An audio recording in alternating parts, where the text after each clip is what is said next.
Good morning. Can you hear all the way in the back? Okay, great. It's always nice when the microphones are working. I'm Michelle Saunders. I'm the director of the Geriatric Education Center, and I'm welcoming you this morning on behalf of both the University of Texas Health Science Center at San Antonio and our VA's Geriatric Research Education and Clinical Center. All of these seats would be full today, except that we have a government shutdown, and that means that our VA attendees, except for ones who have really good supervisors who have let them come, otherwise they would have had to take not administrative, but annual leave, vacation time to be here. So they couldn't come because this is not essential. So think about them, and those of you who were able to come, we're very happy to see you here from the VA and are delighted that you had good supervisors. I'd like to make a few thank yous to start with. We had a phenomenal planning committee this year, as we do every year, and I would like to thank those individuals. We have terrific staff at our Geriatric Education Center: Joe Zapata, Mark Johnson, and Barbara Giles. Mark Johnson is in front here and is our tweener slides man, photographer, and so forth, and our webmaster. At the VA, we're certainly thanking Tressa Carr, who couldn't be here, Veronica Salazar, who also was not allowed to come, and Elizabeth Packer, who also could not come. We have our usual UT media people. We are streaming live again today. What's that noise? It's in the back? Okay, you guys know it's beeping and making weird stuff. Okay, Bob Merrill, who is part of our stream team, Javi Escamilla in the back there, who's part of our stream team, and John Kelly. Also would like to thank all the vendors. You will notice, if Barbara didn't give you one of these, they're out at the front table. If you get to all of those and get them stamped, you enter into, and then give your form to Barbara, you enter into a raffle. We have some really nice things. There's the usual jewelry and meals and so forth, and some other really cool stuff. So do that, get around and get it stamped. They have little animal stamps. Also, we have Carol Birch and Russell Gaynor standing over at the sidelines, who are going to introduce our guest speaker and everyone else throughout the day, so I'm very grateful to them. Most importantly, Dr. Tracy Cawthorn, if you'll stand so people can see you. She is our new Associate Director of our Geriatric Education Center, and I am so delighted that she has joined us, and you will see her lots. Lastly, we've got to quickly look at the booklet, because there are parts of this you have to know about. If you are a VA person, you have to go on TMS to get your CEUs online and do the evaluation online. If you're non-VA, in the booklet, there is a form for you to fill out. I'll hold it up so you can see it. It's like page 2 to get your CE units. If you would fill that out, please also give that to Barbara by the end of the day. Very importantly, I forgot to do this yesterday at the Medico Legal Conference. There is a page that allows you to get conference CDs or DVDs if you'd like them for staff who couldn't make it, or if you want to review them later. And the page before that, this one, is vitally important that you turn in. That is your participant profile. We never use your name, but you are, besides being the good folks you are in geriatrics, you're also data. And we have to report where your work site is and all of this. How many people work at the VA? How many people work at a community health center, et cetera? That's the kind of information we have to report to keep funded. Cannot do these conferences without the federal funds that we get. So don't forget to do that and turn that into Barbara along with your CE. And I'm going to get off here so that we can move on with Carol Birch, Russell Gaynor, and our guest speaker. Thank you.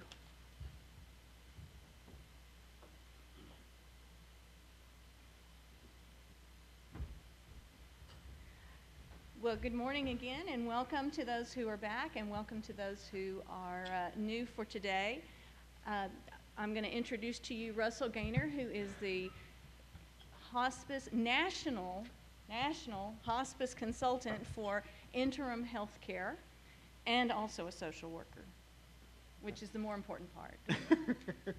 And with me is Carol Birch, who's an elder law attorney, a certified elder law attorney, not certifiable, that's a little different, but we have that working now, you know. We're going to talk about that later. Yeah, Carol's a marvelous resource to the community in San Antonio for all things elder law related, so I'm pleased to share the podium with you this morning. Well, let's get opened. I forgot my can opener. That joke won't work very well then, will it? No, How are we going to open the conference? I think that's her job. Oh, well, I am so pleased and honored to introduce to y'all our opening speaker, who is Senator Leticia VandePutte. She represents a large portion of San Antonio and Bexar County. A former 5-term state representative, she's represented District Senate District 26 since 1999. On January 8, 2013, she was unanimously elected by her colleagues to serve as President Pro Tem of the Senate's 83rd regular session, and she served as governor for a day on May 4th of 2013. After the regular session, she was named by Texas Monthly's list, to Texas Monthly's list of 10 best legislators. She serves as chair of the Veteran Affairs and Military Installations Committee, and also serves on the Education, State Affairs, and Business and Commerce Committees. She's also been a major leader on the issue of human trafficking. As a practicing pharmacist and mother of an OB-GYN, Senator VandePutte has a keen interest in healthcare policy.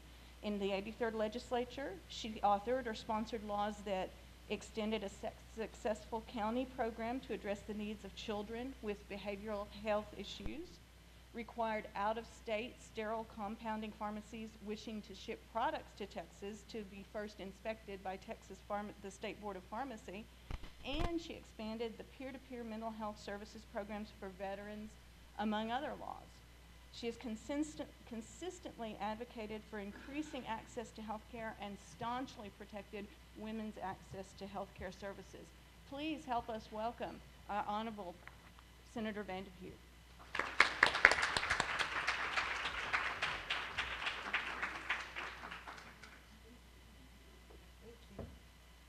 Thank you. Good morning. Buenos dias. Thank you for that really nice introduction.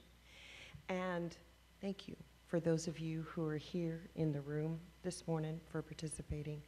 You know, I had great hopes. I know that a lot of our partners who would be here can't get the travel funds or thought that it really would be a burden. And let's hope that with yesterday's late breaking news that people are actually talking. Wouldn't that be refreshing? That our federal government and the folks in the legislative branch and our executive branch would actually sit at a table. Because as you know, in working with patients and their families, it all begins with a conversation. And so I'd like to tell you how much this means to our community here, but not just our community, our state. The issues of aging, and I've got to tell you that my interest in issues of aging grows with each year. Maybe it's because I'm a baby boomer, or as my girlfriends and I like to say, we're the boomer babes. Not going to refer to ourselves as baby boomers yet. But we are, and we know what the demographics are.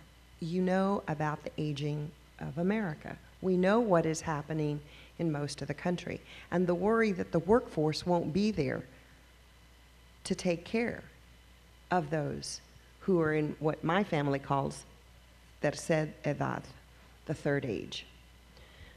And it is very, very important. It's important to families. So I'd like to share a pharmacist's perspective and a daughter's perspective. You know, one of the most difficult things my husband and I and our family had to do was to make the decision to secure a very safe location for his mother. Now, Liz, the mother of 4, grandmother of 12, very vibrant, wonderful woman, worked at USAA, helped start the Dixie Flag Company here in town, divorced, remarried a great military guy, and was married to him for 37 years, the first 18 of which they traveled all over the world. And she was a great Army wife. And so I was well into my married life with my husband Pete when Liz came into the picture. They retired and they bought a little farm in Devine, Texas. She was known for her orchards. They had 40 acres of prize pecans, and I don't know why anybody would call it retirement. I never met 2 people that worked harder for fun. 2 years in a row, she had the state championship pecan. And in every county fair and festival where she entered her jams and jellies, she always took home the blue ribbon. She was famously known by her children and her grandchildren as having the cookie jar full. My husband, in his 60s, walked into his mother's house, straight to the kitchen, into the cookie jar. Always. All of her children, all of her grandchildren, because they knew that she'd always have treats there for them. Great cookies that she would always make. Her idea of a salad was to tell the kids, go out to the garden and pick our salad, because she had the most amazing ability to grow vegetables, and boutique vegetables. And so for 20 years, I was spoiled and not having to buy store-bought tomatoes and cucumbers and peppers. Liz was an amazing woman. And when the farm became too much, they retired to San Antonio to be closer to us, and so that we could help out. She still was busy in her Episcopal church, very, very active, and of course, keeping up with all the grandchildren. She even mastered the computer, becoming almost addicted to Facebook. We threatened a 12-step program at one time. But that's how she could keep up with her grandchildren. She was so proud when the last one, our baby son, Paul, graduated from Texas A&M in the May of 2012. She said, all of my 12 children have college degrees, all of them. And she was so proud. But little by little, we noticed that she would become more forgetful and no longer able to do the things that made her happy, like those jams and jellies. Or she would forget if she really washed her hair. And so she would use an entire bottle of shampoo at one time. It was really difficult to see her. It's very slowly, not remembering just the little things, and then the big things, and then people. We did everything we could. She had great doctors at the VA where they went, and also at SAMC. Great medications. We even brought a consultant into the house, just making sure that we had everything right, like rugs and rails, so that she wouldn't fall. And if anybody's ever worked with the elderly, that home assessment is so important. We thought we had done it right, and actually, we hadn't. When things got a little tougher, we hired folks to come in and help, to make supper, to do the hard chores. And understand, Bob, her husband, really active guy. But slowly, she didn't remember who we were. She thought I was her mother. Maybe it was because I was the one that was always doing her nails and shampooing her hair, cutting her toenails, you know, the pedicure, girly stuff. And so she thought I was her mom. It was heartbreaking at the beginning of this year when she no longer recognized her children. And when I told her that Pete was going to come see her and that Sally, her daughter, would be here in the weekend. She said, who? And I said, your son, your daughter. She looked at me and she said, Mama, you didn't tell me I had children. You didn't tell me I had babies. When did I have babies? Why didn't you tell me? But it was okay, because 2 minutes later, she'd be on another subject. And maybe it was easier for me, because I loved her, but it wasn't my mother. So I just rolled with it and saw the pain that my husband was going through and his sisters as they were grappling with their mother, not knowing who they were. And then things began to fall apart. She fell. Her husband, Bob, tried to pick her up. He fell and broke his back. So at that point, what do you do? Well, we were lucky. We knew ahead of time that this day might come, and there were friends and family that helped us navigate. And we knew the best place for her would be the Angelique House, which is the Alzheimer's unit here at Incarnate Word. But it was still the tough decision, because she was so fiercely independent, and she just didn't like not having her garden, not having those things. And so we watched her from February to the rest of this year just absolutely take pleasure in the little things. What was great was to see when I took my grandchildren there, my 2-year-old, they could do Twinkle, Twinkle, Little Star and Itsy Bitsy Spider 15, 16 times. I would get tired after 2, but not Liz. They were doing that. And maybe it's because they shared that same joy of living in the moment. That gorgeous joy of just being in the moment. They communicated better than we could with her. And she took such joy at seeing those great-grandchildren.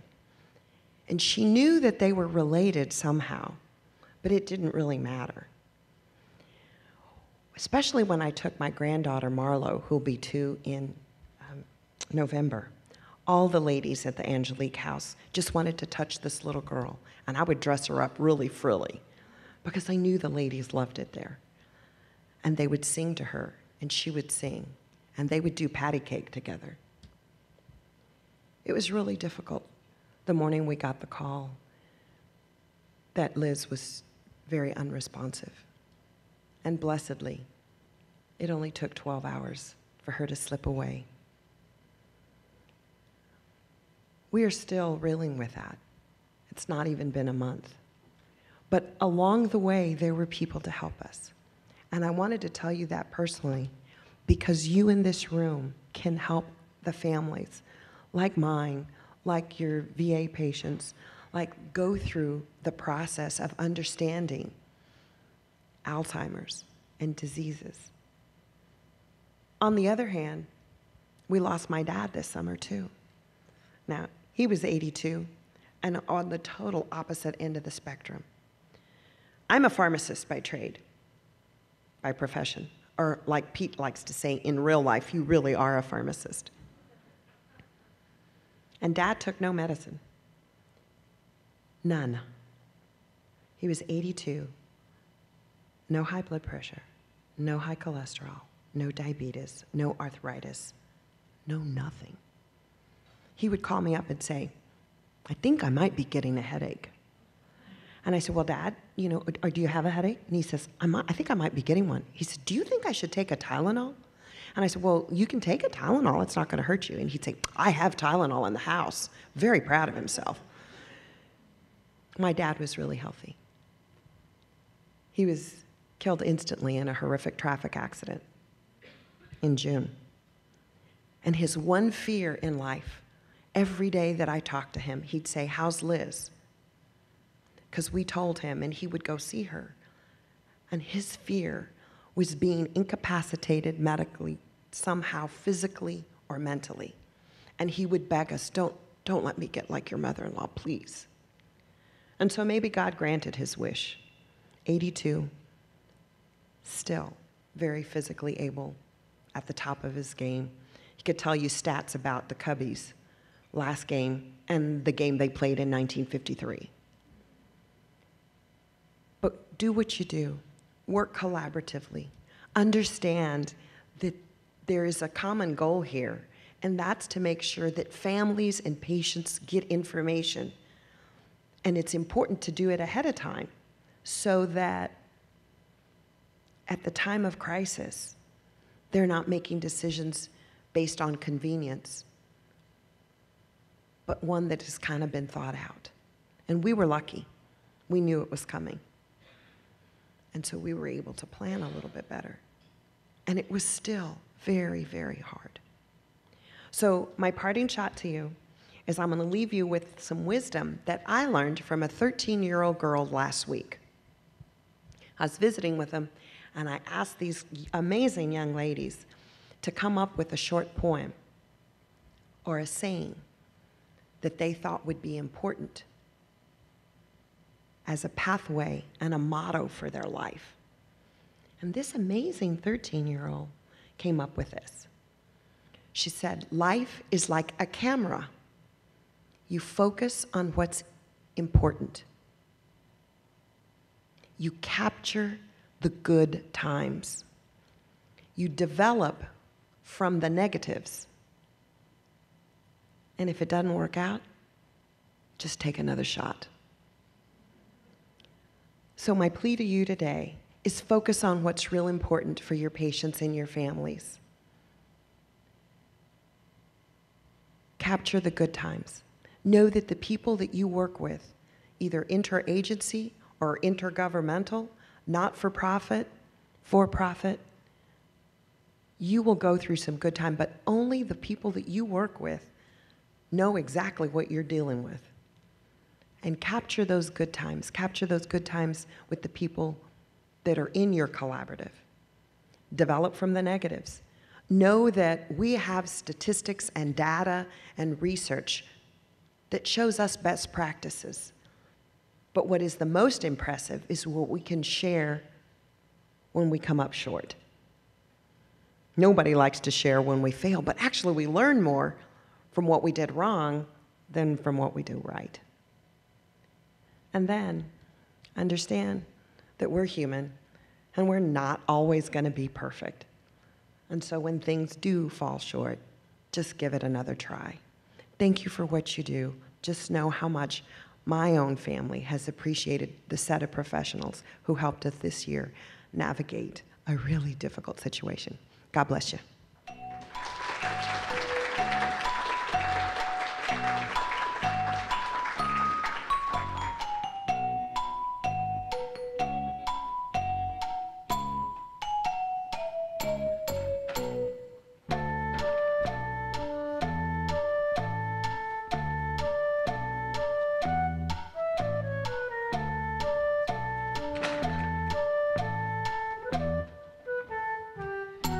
Well, that was powerful.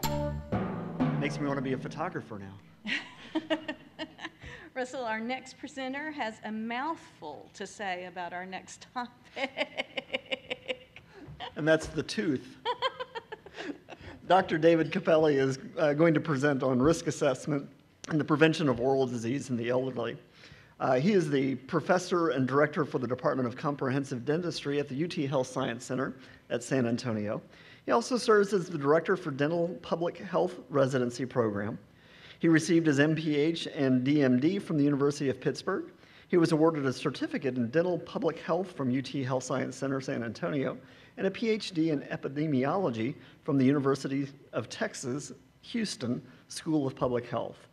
His research is focused on oral systemic disease linkages, including the relationship between periodontal disease and negative birthing outcomes between periodontal disease and HIV, both funded from the NIH. Dr. Cappelli is the principal investigator on 2 HRSA grants and has authored over 30 book chapters and peer-reviewed articles. He serves as the Vice President of American Association of Public Health Dentistry and is chair of the Community and Preventative Dentistry section of the American Dental Education Association. He served as a section counselor program planner for the American Public Health Association on the Oral Health section and serves as a member of several boards, including the San Antonio Regional Oral Health Coalition and the San Antonio Christian Dental Clinic. Help me in welcoming Dr. David Cappelli.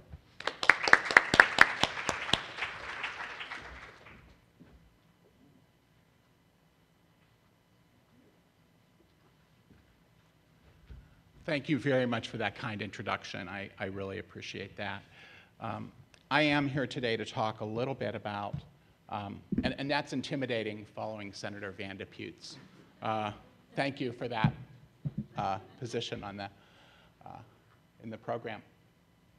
But I want to talk today about oral health issues related to the elderly. And I appreciate being invited to speak today. Okay, here we are.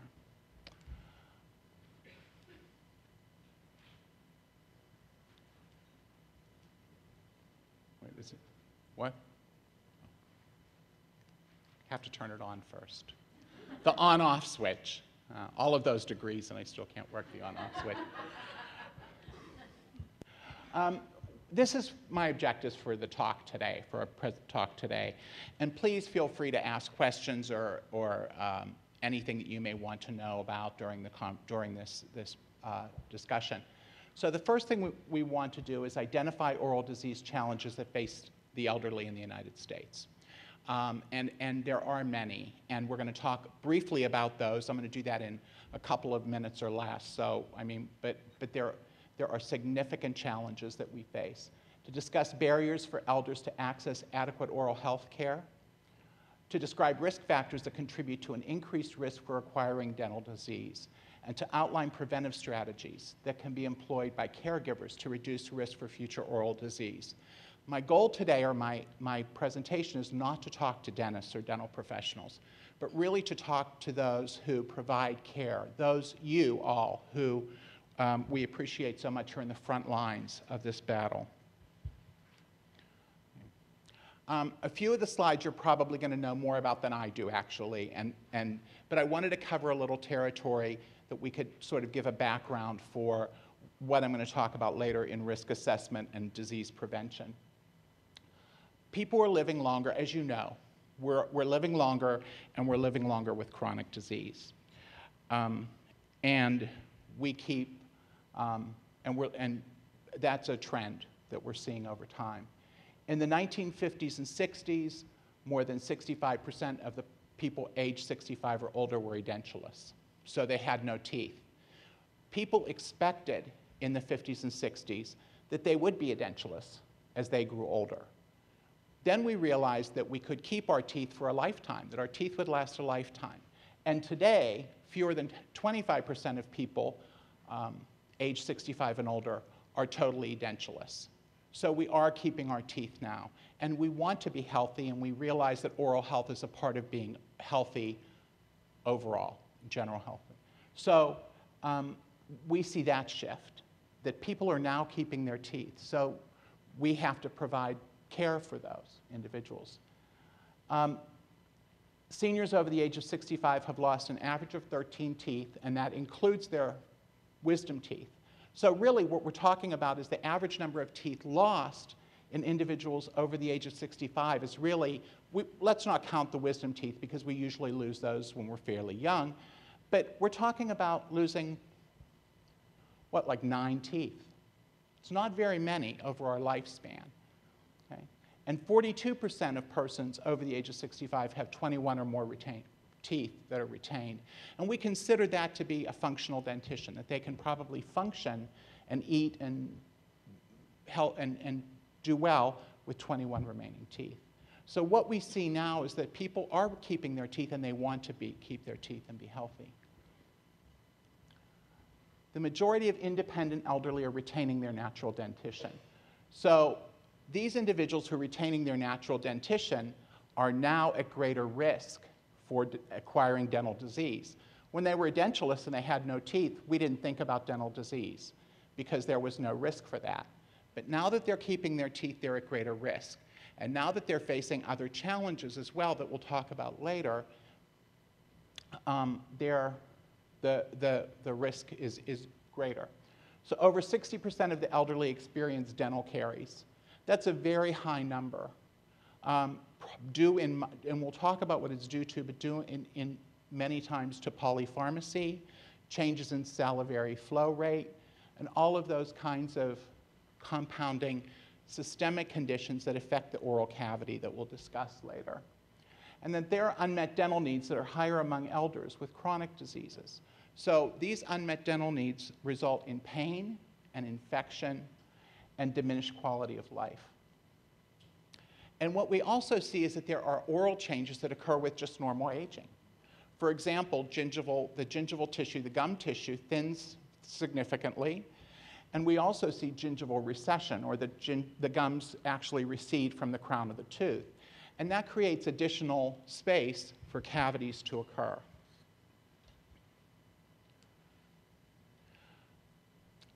Oral cancer. I'm going to focus today primarily on dental caries and periodontal disease, but want to talk just briefly about oral cancer, because there are a couple of risk factors that we need to talk about related to oral cancer. One is tobacco use and smoking, which is a significant contributor to both oral cancer and periodontal disease, but also HPV-16. And individuals now with HPV-16 are at greater risk for oral cancer. And sunlight, exposure to sunlight, especially in the South Texas heat. If you've been out in the sun a lot, you're at greater risk for lip cancer. So those are some risk factors for oral cancer that we need to be aware of. When we look at lifestyle-related chronic disease conditions that impact seniors, and we look at those, we see dental disease here, and we see the prevalence over the age of 65 is 95%. So 95% of individuals over the age of 65 are going to experience dental disease. And by that, we're talking about dental caries or cavities and periodontal disease, costing healthcare costs of $102 billion a year, and related to diet, smoking, alcohol, stress, and oral hygiene. And when you look at that list, if you look at the other diseases, including diabetes and cardiovascular disease, what you see very similar risk factors included in all of those. And they sort of thread throughout all of those chronic diseases. I can't, help myself. I have to put a little bar graph in there. But really what I want to talk about is that what this shows is that we're talking about individuals 64 to 74 and 75 and over, and this is over time and by federal poverty level. And what we see is that those who have an income less than the federal poverty level have more decay and more missing teeth than those who are above 200% of federal poverty level. So there is clearly a relationship between income and dental disease. And what this is the number of, this is the teeth that are decayed.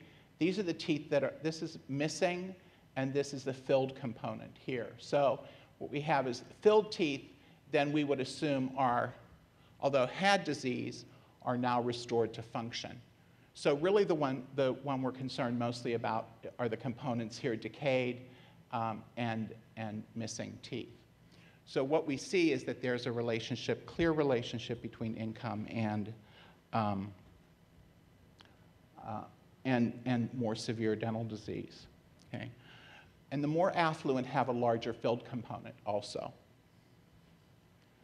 Similarly, with periodontal disease, or gum disease, we see a very similar kind of bar graph. We see a very similar graph where individuals with less than 100% of federal poverty level have more gum disease or periodontal disease than their counterparts here who are greater than 200% federal poverty level. So, what are some of the reasons for this? And I think one of the key reasons is dental insurance. What we know is that individuals who have dental insurance are more likely to have a dental visit. They're more likely to have seen a dentist. They're more likely to receive care. So most dental coverage ends with the onset of retirement. So usually with retirement, we no longer have dental coverage. Okay? Most dental insurance is employer provided. Okay? So the majority of elders are relegated to a fee-for-service system. And if you've gone to the dentist, you know what that cost can be and how overwhelming it can be. And if you're on a limited or fixed income, how prohibitive that can be. But what we know is that individuals and elders who have dental insurance are more likely to have an annual dental visit. Medicare does not have a dental provision for routine dental care.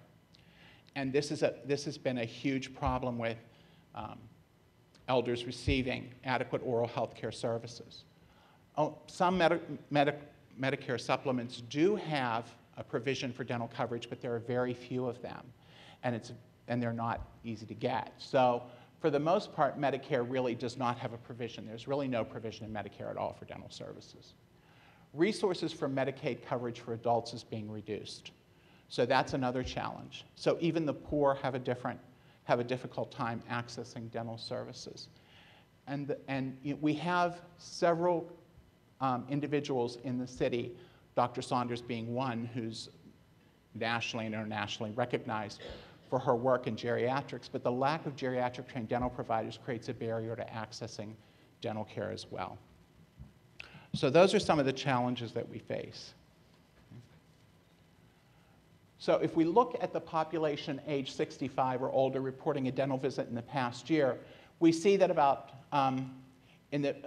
over time, that's sort of been almost linear, maybe slightly increasing over time. But still, this is for all of the US population. So about 68% of the US population sees a dentist every year, which is a good number. It could be higher, but it's a good number. But about 68% of folks in the US, all ages, have a dental visit in the past year. But what we see when we talk just about those 65 and older, in this part of the slide, that drops considerably to about 58% or 56%. So it's about 10% less than the average. The average is 10% less than that for the nation. And when we look at the percentage of dental services of payment by age, what we see is that almost 70% of dental services for persons over 65 are paid out of pocket. And you know, from working with individuals, from working with the elderly, you know what that exactly means. Private insurance is next at about a little over 20%, and Medicare, Medicaid, and others just really aren't even really on the map. So we face some significant challenges to access in that way. When we look at the prevalence of dental insurance by age group, and I wanted to show you this to show you that about 50% of folks aged 55 to 64 have dental insurance. That drops to less than 30% once you reach retirement age, between 65 and 74. That drops to less than 30% and even drops under 20% by the time you're over 75. That's a significant decrease. More than half of the individuals who were insured at age 55 to 64 half of those are uninsured by the age of 75. Okay, so I've outlined in as quickly as I could some of the challenges that we face to accessing care. So the question you may ask now is, what are we going to do about that? So I want to talk about, if we can't access dental care, what we need to do is to work with our partners in healthcare and in this business to identify disease and to triage and to refer and to promote good oral health practices. So it really is key for non-dental professionals to be able to screen senior patients and refer when oral health needs are noted. And it's also critical to promote good oral health practice as well. So risk assessment, we're going to talk a little bit about risk assessment, but it's based on risk factors or indicators that are associated with the disease but this should lead to a preventive program or preventive care as well. And what's the basis for this? One is that dental diseases are preventable. And I don't know if we think about dental diseases in those terms, but cavities are preventable and gum disease is preventable. These are diseases that are biobehavioral, so they have a biological component. Bacteria is a key component in the causal pathway of these diseases. But most importantly, behaviors are also. Diet is a key component of dental caries. Dental caries is a diet-dependent disease, so diet plays a key role. You probably remember that from when you were younger and we talk about, the bacteria convert the sugar to the acid. It's really not much different than that when we talk about it. really, fermentable carbohydrates, a diet high in fermentable carbohydrates, and a lack of hygiene allows the bacteria to metabolize that and produce sugars and produce an acid. So, and that can cause dental cavities. Over 50% of periodontal patients have a history of tobacco use. So there's a clear link between tobacco use and gum disease. And chronic diseases and physiologic changes increase the risk for oral disease. Many times we thought of the oral cavity as sort of a stand by itself. It was an isolated part from the body. But actually what we now realize, and very clearly realize, is that these components are a complex, connected system of the entire body. So I wanted to show you this in a schematic a little bit about what risk factors and how these sort of interrelate, and this may help to, to describe this association. When we look at diet, stress, smoking, hygiene, alcohol, exercise, and injuries, we see that where these arrows go. And periodontal disease and dental caries are related. Dental caries is related to obesity, and periodontal disease has been shown to be related to diabetes and cardiovascular disease. And what we see is that these risk factors are all interrelated. So it's very complex. It's a very complex system with interconnected pathways. So oral and systemic diseases are linked and share common risk factors. So we need to be aware of that when we're working with our patients to promote their health and oral health as well. Oral health is a part of that overall health paradigm. So what are some of the principles of risk assessment? We want to assess the risk of the individual patient for future development of disease. We want to identify the individual etiologic factors for the existing disease. We want to provide a basis to explain to the patient how to prevent disease and communicate and facilitate needed change in behavior. And risk assessment should lead to a plan of prevention.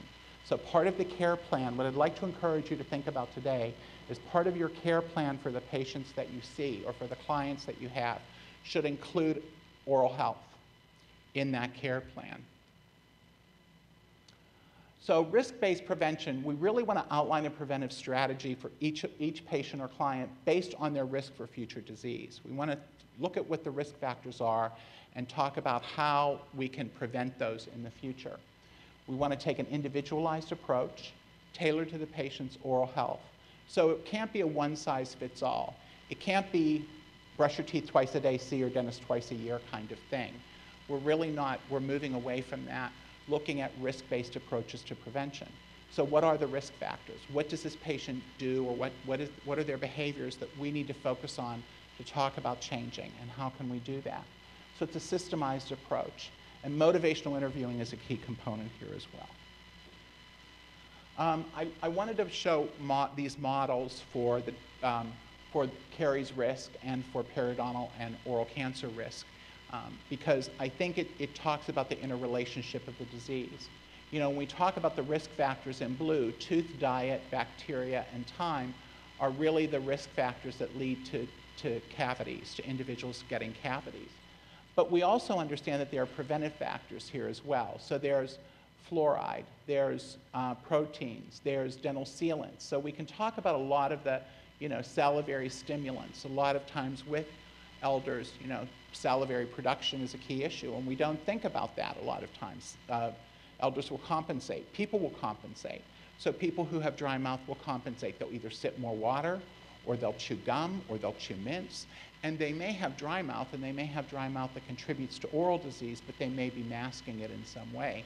And today it's very, we all walk around with a water bottle, or, it's very common. So, it's very easy to do that. And then there are modulating factors that we need to think about too. Oral health literacy. Do we really do our clients really understand, the importance or the value of oral health in their overall health? Do they really make that connection? Beliefs, knowledge, and attitudes play a key role as well in adherence, and all of the other factors as well. Similarly, we see a similar model for periodontal disease, where there's environmental factors, systemic factors, local factors, and economic factors that play a role. And all of these, and I want to stress here, when we talk about factors that play a role, both socioeconomic status and access to care are critically important, as we've talked about earlier. And for oral cancer, they're very much the same. So we talk about these very similar factors for a model of oral cancer risk assessment, including socioeconomic status and access to care. And that we find with oral cancer that accessing care early and accessing care in a timely manner is really one of the key aspects of making a difference in the mortality rates for oral cancer as well. So one thing we did talk about through those three model systems is that these are multifactorial processes, that it's not a simple thing. Oral diseases aren't a simple thing. So it's not just brushing your teeth that's going to make the difference, although that's, that's a key component, and we want to certainly promote good oral hygiene, but it's not alone going to make the difference. So what's going to make the difference? Okay. So we really want to eliminate or reduce the impact of causal factors that can reduce future disease. So we want to look at those factors. And risk will change over one's lifetime. And I'll give you an example. I had a patient who was in his late 60s, who, after many years of not having a cavity, came in with a cavity, had cavities, several small new cavities. And we couldn't figure out why. I mean, after a period of time, you think people are, we have our behaviors, and if they're healthy behaviors, they're probably not going to change. So we sat down and we talked for a little while, and he told me a bit that his wife had recently passed away, and she was the one who did all the cooking. So she cooked for the family. She was the cook.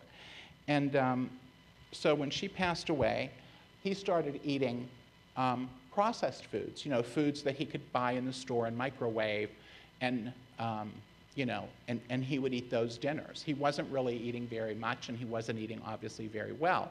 And he was living independently.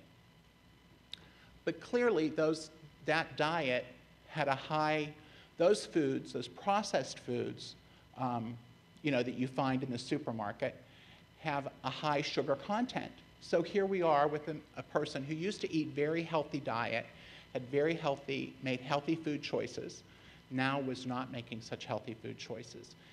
And subsequently, we were seeing oral disease related to those choices. So we had to go back and talk to him again. And quite frankly, he never saw that. He never saw that that would be something that would affect his oral health. And I don't think many people do. But it's those kinds of linkages that we need to talk about and be aware of and work with patients to change. So the factors that contribute to oral disease, and we want to talk about risk factors, and we want to talk about intervening, we want to talk about 4 key areas: environmental factors, local factors, systemic factors, and economic factors. So when we talk about environmental factors, we want to talk about the patient's use of alcohol or tobacco, which are critical to oral cancer, diet, nutrition, and obesity. We talked a little bit already about the role of diet in tooth decay and how key component diet is in tooth decay. Stress contributes to oral disease. Periodontal disease primarily has been linked with stress. Salivary quantity. So the saliva acts to clear debris from the mouth and provides protection from the bacteria. So having sufficient salivary flow is a key component as well. Exposure to fluoride, and then activities of daily living. How well are patients able to care for themselves, care for their oral hygiene? Are they able to continue to brush? Are there factors that maybe impede their ability to brush? Should they see a dentist more frequently to help to allow them to maintain their own oral hygiene? The local factors, we want to consider the bacteria, the host response. Do they have dental sealants, or do they need them? Dental sealants is a plastic coating that covers the chewing surfaces of the teeth and covers the grooves on the teeth, so it doesn't allow debris or food to get trapped in there. For most of the time, we put dental sealants on children, but it's appropriate if an adult has high caries risk, that we seal those teeth and that we provide protection for them. What is their previous oral disease history, restorations? Do they have deep grooves and pits and fissures in their teeth where debris is going to get caught and going to cause decay? And do they have gingival recession? These are all things we want to look at as local factors. For systemic factors, we consider age, gender, race, ethnicity, genotype, comorbidities. Comorbidities and medications play a key role in oral health, and we really have not stressed that and the role of certain diseases specifically and oral health and the linkages, especially between diabetes and oral health. And what we've shown with diabetes is that there's a clear relationship between diabetes and periodontal disease, that it's a bidirectional relationship. So patients who are more controlled with their periodontal disease, if their periodontal health is better, are better able to control their hemoglobin A1C. We also know that those patients who have more difficulty controlling their hemoglobin A1C also have more difficulty controlling their periodontal health. So there's a bidirectional relationship between diabetes and periodontal disease. Medications. We all know that medications have a number of side effects and can affect other systems in our body, but the oral cavity is one of those as well. So we also want to focus on their previous oral disease history. Have they been healthy? Has your client or patient been healthy? Have they had diseases before? And again, activities of daily living is a factor as well. And then economic factors. Are they able to access care? Do they understand? Are they able to understand? Are they facing challenges that keep them from clearly understanding some of the information that they're giving? What are their beliefs, knowledge, and attitudes about their oral health? Patients today will say, just pull it. Doc, just pull it. I'm going to lose them anyway. And so you want to try to motivate them to understand that having your natural teeth is really something you want to do. I mean, it's a good, it's better for you, for your overall health, to have a functioning dentition. And we talked already about dental insurance and the role dental insurance plays in accessing dental services and socioeconomic factors. So risk considerations for the elderly. Just briefly, how is this patient living? Are they an independent liver, or are they using assisted living? Is there some support for the patient? What do they have? Or are they able to live independently as well? Are they healthy adults or frail elders? So there are two different categories there as well. Can they maintain home care, or do they need assistance? And these are aspects we want to consider as relate to their oral health as well as to their overall lifestyle. So current oral health status you want to look at is the number of teeth present. Do they have gum disease, and where is that gum disease? What are their prevention practices? And do they have exposed root surfaces or gingival recession? You want to know if the patient has mobile teeth, the teeth that are loose, and they aren't able to occlude, or they aren't able to chew. This impacts the food they can eat. And a lot of times patients or clients will change their diet related to their oral health status. So what is their current general health status? There are some medications that affect salivary flow. Diabetes, certainly, I mentioned already, affects the oral cavity.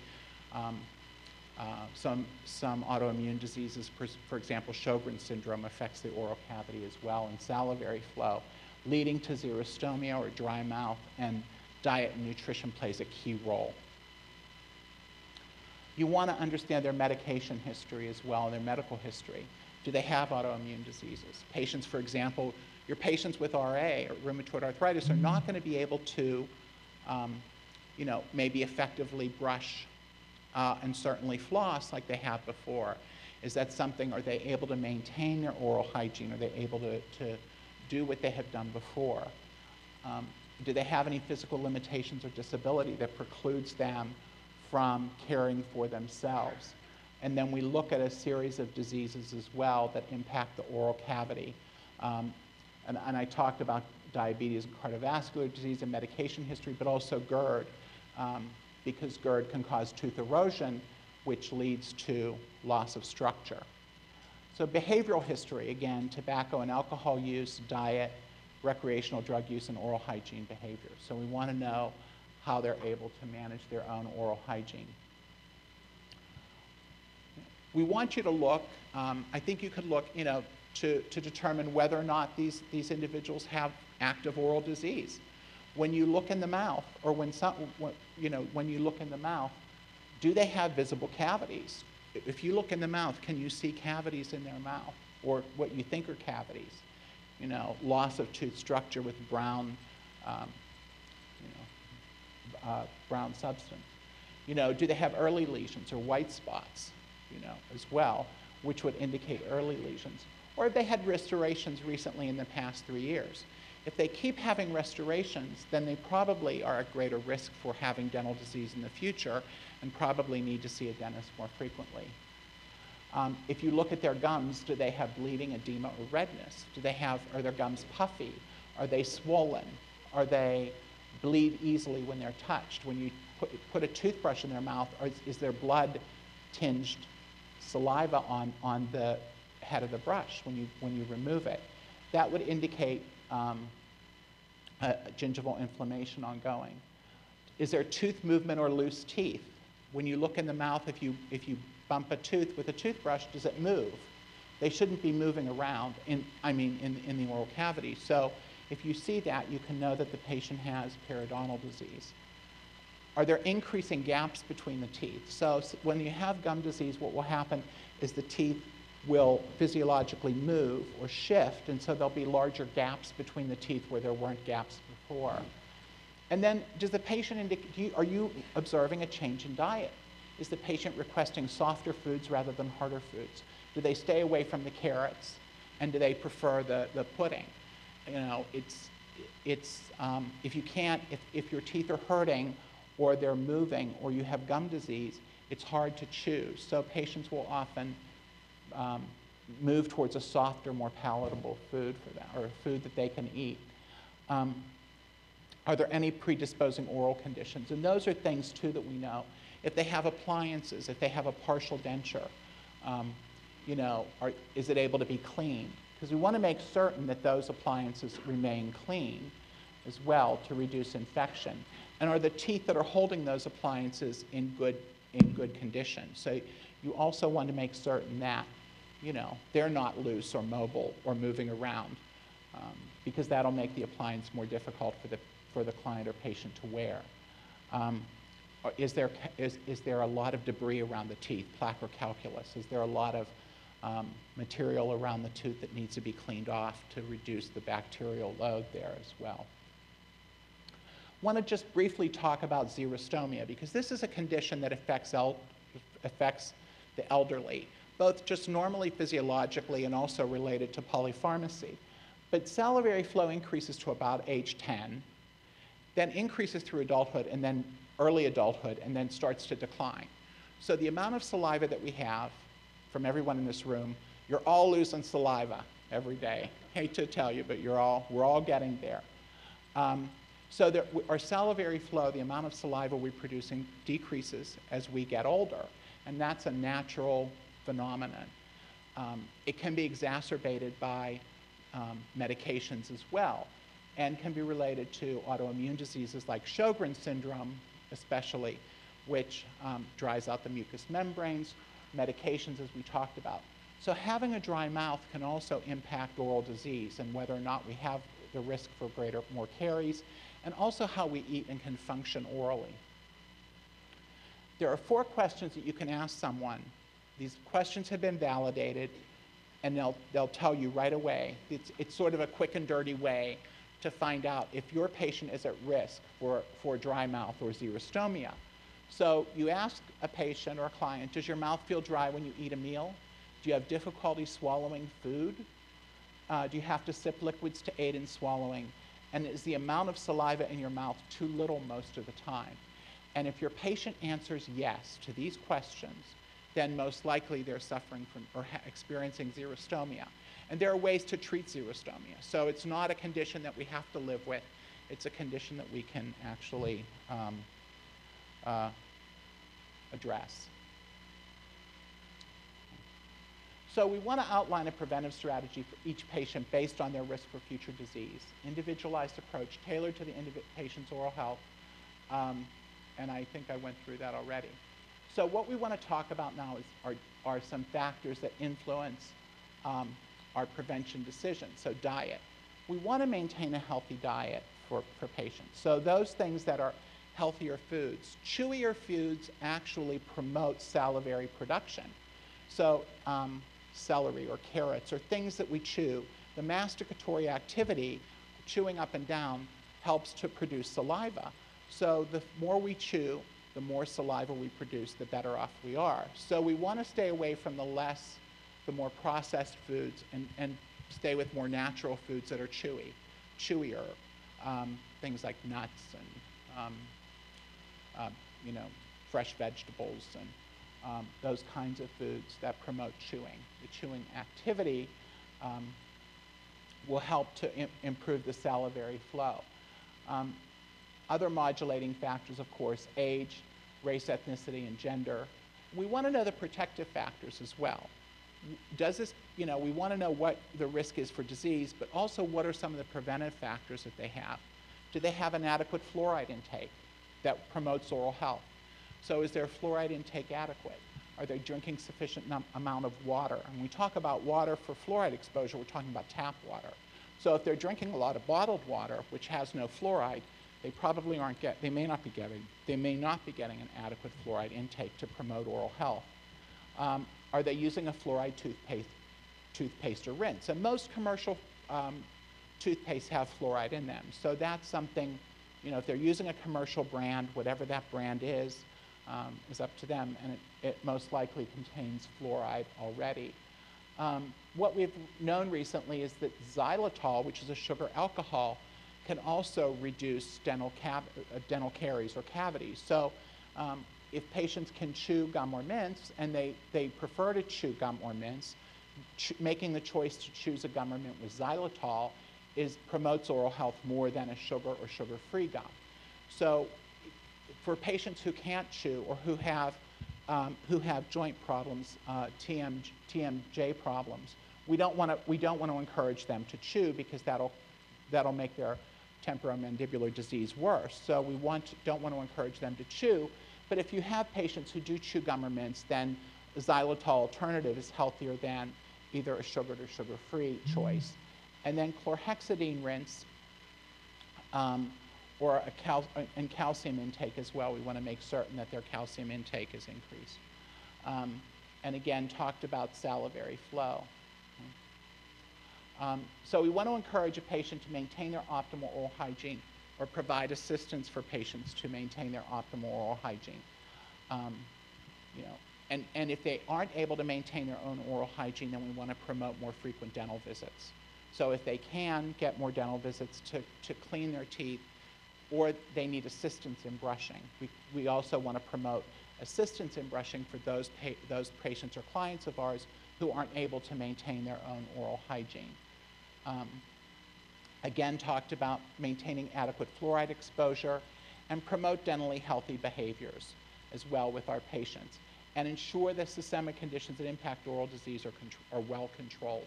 So we want to make certain that their general health is not affecting their oral health as well. So what type of options do we have related to fluoride exposures? I already talked about fluoridated water, fluoridated toothpaste, and fluoride from other sources. So there are fluoride rinses out there and other fluorides that can promote oral health as well. You want to consider maybe fluoride supplements or over-the-counter rinses or gels, or increase the frequency of professional fluoride therapy. Maybe making certain that the patient can get more frequent fluoride varnish applications as well. Want to just briefly talk about the oral systemic considerations, especially with diabetes as it relates to wound healing, because much of what elders or seniors may experience is surgical procedures, tooth extraction, gum surgery. All of those experiences with diabetes can lead to impaired wound healing. So we want to make certain that the patients are well controlled with their diabetes if they're going to have surgery. And we want to check to make sure with their physician before any kind of surgery. So with the patient and caregiver, we talked a lot about the risk factors and sort of the preventive factors as well. But we want to talk about the role of the patient in this whole milieu and what is their responsibility. And we want to engage the patient and the caregiver as a key component of this risk assessment and prevention process. So they need to become an active participant in the care. And counseling patient to behavior change is really the cornerstone of preventive therapy. So you want to talk to the patient and the caregiver or the caregiver about what preventive therapies they're willing to undertake and which they aren't, and how you can help facilitate that process for them. For elders, beliefs and values are key to successful adherence to any preventive plan. So if patients believe that they'll be dentally healthy throughout their life, that's a good start. If they don't believe that that's an option for them, then it is less, it's more difficult. So low self-efficacy contributes adherence to any preventive plan. So what we know is that patients who have a low self-efficacy or who are depressed are less likely to adhere to any kind of a preventive plan. So whatever, you know, this transcends just even prevention of oral disease. It's all diseases really. You know, depression, which affects us all, and many of us can be linked with, you know, chronic oral systemic conditions. Especially in the elderly, depression often goes undiagnosed. So that's a key issue in the prevention of future disease, oral disease. So this is my last slide, but I want to really just encourage each of you for what, I want to thank you for what you do every day. It's important work. And I encourage you to look at oral diseases in a different way and include oral diseases in your care plan for seniors, and ask questions about their oral health and whether or not they can access adequate oral health care. I want to thank you for inviting me here, and I'm willing to take any questions. Have any questions? Yes?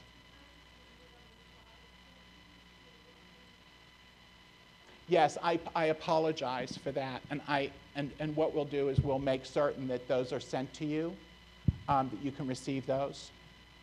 Thank you. Yes. Yes.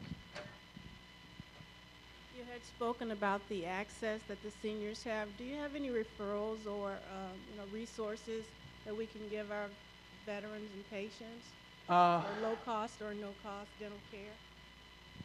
That's an excellent question. Let me, I didn't bring them with me, but let me do that. And can I email those? And then they can be distributed to you. I don't want to name names at the, here, but certainly there are resources out there for you, and let me provide those electronically to you, if that's all right. I just have volunteered this whole organ. Is that okay with you to email that information out? Thank you. Any other questions? Well, oh yes, ma'am. Good morning. Not a question, but as a resource, senior 60 plus can go to one of the city's senior one-stop centers, and most recently, WellMed entered into an agreement with the Christian Dental Clinic and the UTHSCSA Health Dental Clinic to provide dental services at the senior one-stops.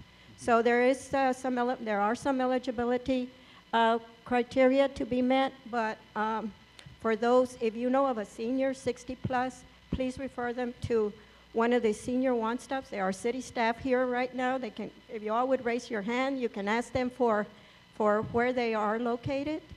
And not only would they'll get the dental care, but they will also get a healthy meal.